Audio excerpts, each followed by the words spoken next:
Hey, welcome to the Real Estate Advantage. If you're new to my channel, my name is Adam. And right now, we are looking at a housing market that truly is kind of fundamentally broken in some ways, and more importantly, more in the eyes of the American voter. So today, I'm actually going to be talking about a brand new poll that came out from the National Association of Realtors. And it just dropped. And this is actually going to be an article that I'll be talking about by realtor.com. And they're highlighting this statistic. Now, the numbers are a little bit on the staggering side, right? Because it's going to make the claim that only 17% of people think it's a good time to buy a house. That means 83% of your neighbors are essentially giving up on what most would consider the American dream and kind of in 2026 mostly, right? But here's what the headlines aren't truly telling you. Now, while the voter is frustrated, they are frustrated with the real estate market. The investor is also finding opportunity. And what I do here on this channel when I review news articles is I try to break down and find out where the opportunity rests, not only for the consumer, but for real estate agents. So today we're going to do just that. I'm going to be breaking down this article to kind of see where we are. What kind of federal policies are being talked about? What can we do to address this gap and this situation where this affordability gap is greater than what it is? And how do we fix this problem, right? How do we get it out there that the market is not as bad as we might think that it is? And what are real estate agents doing behind the scenes to even help Washington, D.C. and their local governments to fix this inventory? And I use the word crisis carefully, but the inventory crisis that we are currently in. And really, it's just more of affordability gap, right? So here's the thing: if you want to know how to win when everyone else is reading these headlines and running for the hills and not wanting to buy, this is the video you will want to watch. So let's go ahead and break down this article. Okay. So I'm going to share my screen and we're going to be talking about this article here. And like I said, this is by realtor.com. The title and the headline of this article is Only 17% of voters say it's a good time to buy a home. And it says federal policies may be making it worse. Now, I will just pause there for a second and say there is a lot of policies and stuff that we can do on the government side to actually address home affordability. But what I will also set the stage here in this video and talk about is that there is not going to be one magic bullet, one silver bullet that fixes our problem. It is going to be a series of micro changes that probably address the affordability gap that we see. And that will be kind of where I land on when we start talking about what the voters are feeling because we are in midterms. And so that is a factor. So let's go ahead and break down this article. I'm not going to read the whole thing, but we are going to break down just a few key points. Okay. So to set the stage and get down to the data about what's really being said in this article, let's go and read what the actual National Association of Realtors has actually found out. Okay. So it says that less than 1 in 5 voters think now is a good time to buy a new home, setting the stage for housing to be a major issue in this year's election cycle. The poll by the National Association of Realtors revealed on its Advocacy Scoop podcast shows that majority of Americans still believe that home ownership is essential to the American dream. So this is good. As real estate agents, we need to kind of lean into this just a little bit. Real estate agents, you guys need to go out and be the champion for housing. And understanding what we're reading here is going to help you do that because we do know how headlines work. They like to promote a narrative and it sells more ads and it works.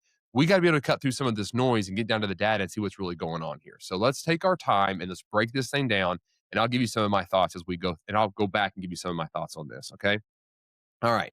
So it says this, but just 17% of the 800 people polled believe that now is a good time to buy a home. More than half, 52%, say housing is a very important issue. Now, I would say, in my opinion, most people this should be a big issue because the affordability and buying a house, that's American dream, that is such an American thing to do.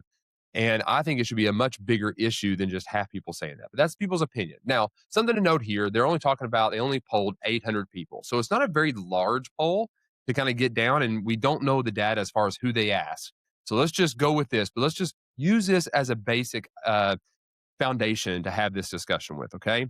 It says, depressing but not surprising, Shannon McGann, Chief Advocacy Officer for NAR, said at the organization's Advocacy Week in DC last month. It says, affordability is the buzzword of 2026 on both sides of the aisle, both sides of the Capitol, coming from the White House, and this is why. So, and I will say the affordability, I have been talking about this on this channel so much, over and over and over again, talking about affordability. And there is a gap, and we see this. We have a lock in effect. We'll talk about that here in just a second. We have that as a factor. We have a disparaging between what the income is versus what the house costs. And the affordability gap is pretty large there. When we really look at the demographics, we look mostly at the boomers that have most of the money to be able to buy, and they're not kind of holding on because they're kind of locked in at a lower rate, so they're less likely to then sell. The millennial generation entered in kind of right before the pandemic and then right after. The inflation just kind of went crazy, right? So now that affordability gap is pretty large. So now we need to be addressing this. There's things we need to be doing to address these type of things. That's that's kind of alarming because then you've got 83% that are simply just saying that now is not a good time. So we as real estate agents, we owe it to the people we're working with to explain why this is happening. We need to get into the data and be able to articulate why this is happening and kind of dispel some of this, um, to be honest, more of the fear mongering we find inside of headlines and even inside of polls. Like polls give us an idea of what people are feeling, but is it based on facts? So let's keep going. It says kitchen table consequences. Consequences. It says the NAR data hints that voters are tired of partisanship and want housing solutions. Almost two-thirds of voters said new housing proposals, Democratic, Republican, or Independent, would make it easier to buy or sell a home. So again, it's not really a partisan; it's a bipartisan. We want a bipartisan where everybody agrees that we need to address this situation. There are things that we need to be doing to fix this issue, right? It says the American people still believe in home ownership. They just need to have the government meet them halfway. And they need to see there are these proposals out there and these policies that make it work. All right. So there are some strong majority supported policies for tax free savings for down payments. We're talking about that. There are some tax incentives to break through that as far as people using down payments. We have loosening of capital gain. We have incentives that ease first time home buyers entering into the market. So there is a lot being floated at the national level and even statewide. Now, and I say floated very cautiously because none of these type of things that have been mentioned, even by the president and his other people in his party, it's not that any of this is actually law just yet. These are being floated to see how voters would respond because it is midterms. But the fact that we're having these discussions is very important, and that American people want to know of solutions. They want to be able to come and figure this out. So that is what we're talking about. Now, right down here in this next statement here, it says NAR, which is the National Association of Realtors, touted a major financial cost for the shortage. It says buying a home at 40 instead of 30 means losing out on $150,000 in equity on a typical starter home based on how the property's value appreciates in that decade. That right there is a talking point for us real estate agents to lean into. All right. So when we start looking at this and we start talking about that kind of gap, right? If we say now's not a good time to buy and we let the consumer believe that and then make decisions based on that, and we're not speaking truth into this and we're not talking about that stat, then we've got a problem. We're not doing our job because what we're actually leaving on the table is a lot of equity for our people, for our clients. So what they're saying here is in that 10-year span, if you wait, if you're in your 30s and you do not buy now because you think the market is so bad, and then you wait until you're 40, and that's the percentage that we're seeing. More people are buying in their 40s than they are in their 30s. Look how much money they're going to lose, regardless of interest rate or affordability or any of those factors. If the person can afford to buy, the argument is they should buy, regardless of the interest rate, right? The interest rate is only one factor. They can always refinance and get the interest rate lower if need be. But what they can't do is they can't go back in time and gain the equity that they would have gained in that 10-year expanse. So that is very important for us to kind of lean into that and make sure that we understand and explain that to our consumers that look, by not buying now and waiting, you are losing equity. And even if the market shifts or whatever, right?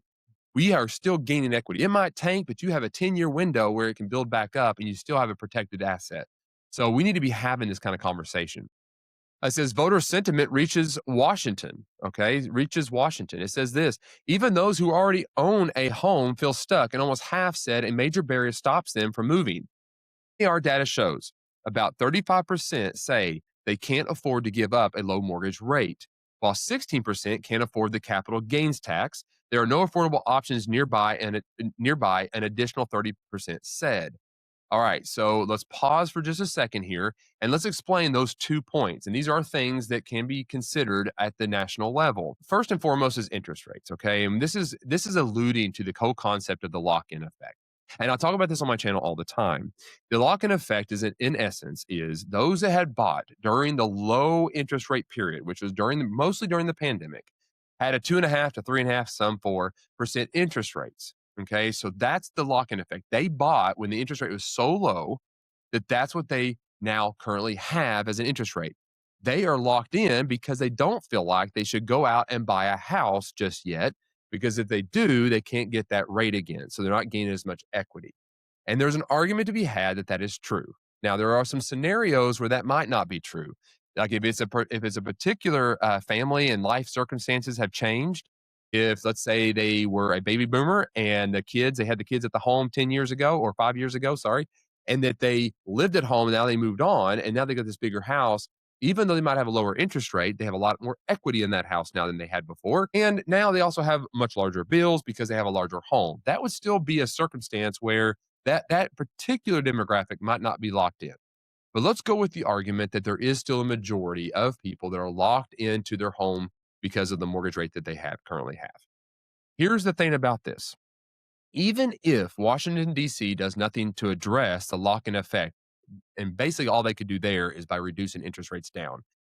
Note here, and this is a side note, not to go on a bunny trail, but when you reduce interest rates, the lower you lower those rates, the higher and the more likelihood of inflation.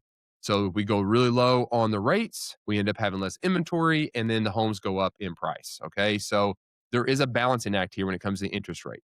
So I would caution government for putting too much pressure on interest rates and make an argument to drive those down. I think in reality, when you start talking about the lock in effect, time is going to heal that wound because we are now 4 to almost 5 years past that low interest rate boom. And that means that if we go back 4 or 5 years, we've now got people that do not have that low interest rate. And the average time that someone stays in their home is 5 to 7 years. So time is going to heal the wound of the lock in effect without doing anything to the interest rate. Now, the one thing that could be addressed by the federal government is the capital gains taxes. And that is being looked at. That was actually floated to cause a reduction in the amount of taxes they owe by increasing the amount of the capital gain.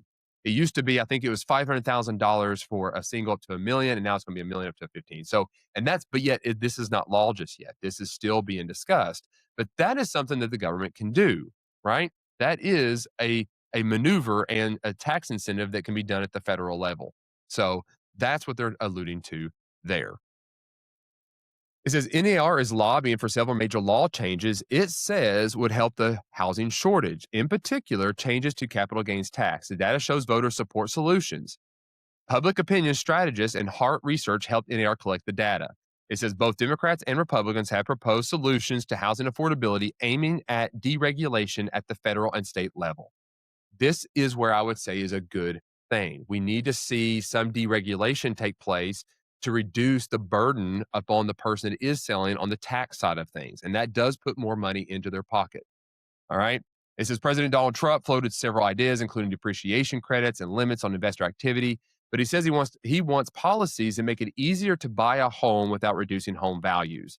So he is looking, and again, not a bipartisan thing. I do appreciate any president that is looking at the housing industry, especially as a real estate broker and agent. That I think that is a very good thing. And we do see that both sides of the aisle, regardless of what you believe, are both talking about the affordability, and that is good. We need to see this happen. And in quote, it says, people that own their homes, we're going to keep them wealthy, Trump said at a cabinet meeting Thursday. We're going to keep those prices up. We're not going to destroy the value of their home so that someone who didn't work very hard can buy a home. We're going to make it easier to buy. Now, a little bit of political pandering there, I'm sure, as far as not working hard, making a statement. It's, whatever, but the argument is still true. Let's protect the value by reducing the burden of buying. Okay, that's a good conversation to be having. So there is a lot. This seems like a very simple article, right? It seems like we could just read this and skim over this and just say, oh, yeah, okay, deregulation. It's not that big of a deal. Like, okay, we'll just pay attention to this.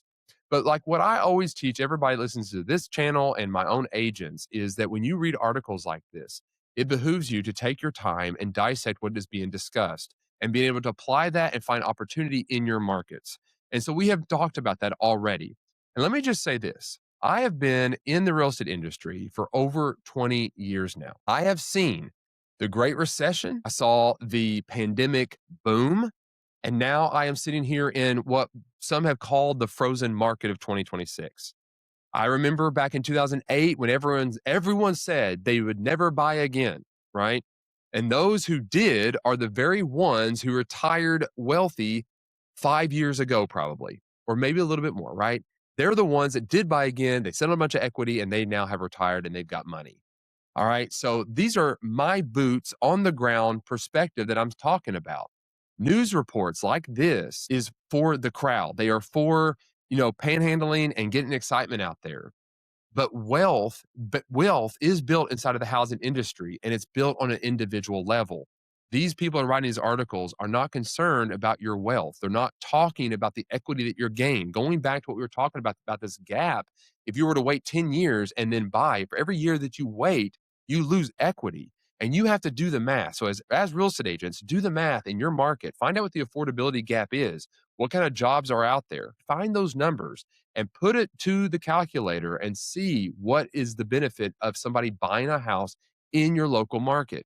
I think you'll find it kind of interesting that you'll find that most people in your market can actually afford a house, and this interest rate is not as big of a factor as you might think, right?